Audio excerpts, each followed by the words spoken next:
Assalamualaikum warahmatullahi wabarakatuh.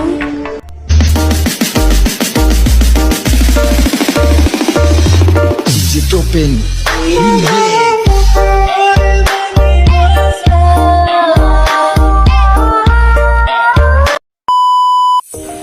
Pada video kali ini kita akan membahas tentang sebuah film yang berjudul Perempuan Berkalung Sorban, dan kita akan mengulas teori feminismenya. Yuk sama-sama kita pelajari tentang teori feminisme. Teori feminisme merupakan teori sebagai upaya atas kritikan terhadap studi laki-laki untuk mentransformasikan tekanan struktural, dimulai dari pengalaman tekanan sebagai perempuan. Contoh dari teori feminisme yaitu sebuah film yang berjudul Perempuan Berkalung Sorban. Film ini merupakan film drama romantis bertemakan Islam dari Indonesia yang dirilis pada tahun 2009 dan disutradarai oleh Hanung Bramantyo. Film ini didistribusikan oleh Karisma Star Vision Plus dan mulai diputar secara perdana di bioskop Indonesia tanggal 15 Januari 2009.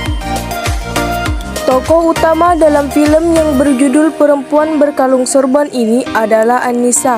Dalam menentukan Annisa sebagai tokoh utama, penulis berpegang pada pendapat Nugriantoro tahun 2010 halaman 176. Yang menyatakan bahwa tokoh utama, sentral karakter atau main karakter adalah tokoh yang tergolong penting dan ditampilkan terus-menerus, sehingga terasa mendominasi sebagian besar cerita. Di samping itu, tokoh utama selalu hadir sebagai pelaku atau yang dikenai kejadian dan konflik penting yang mempengaruhi perkembangan plot.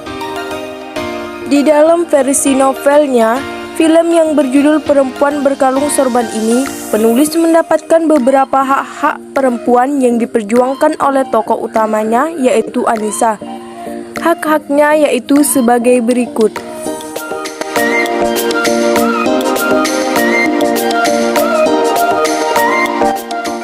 Novel dan film yang berjudul Perempuan Berkalung Sorban ini merupakan salah satu film yang digolongkan sebagai salah satu film yang mengungkapkan feminisme.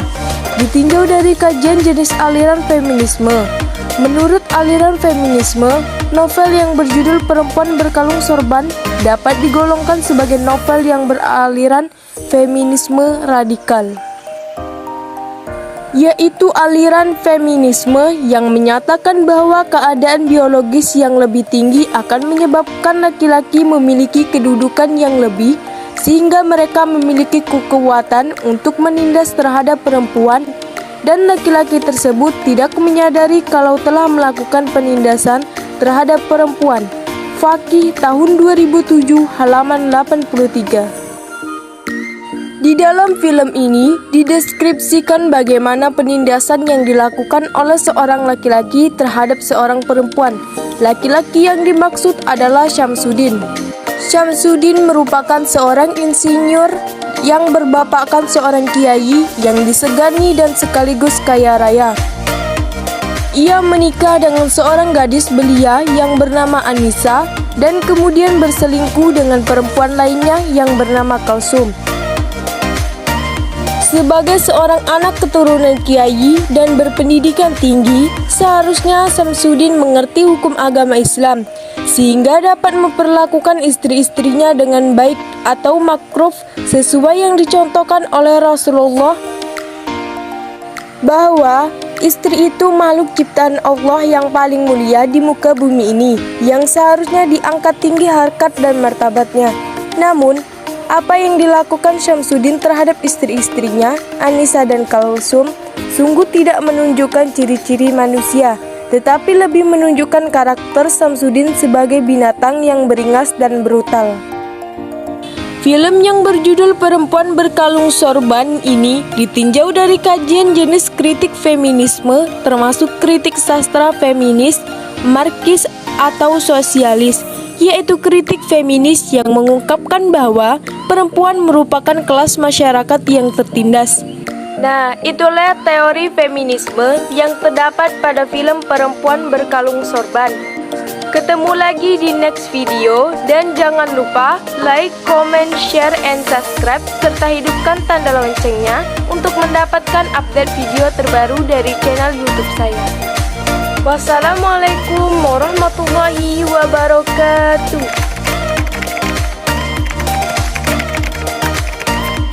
초콜릿은 달콤해 달콤해 달콤해 오렌지는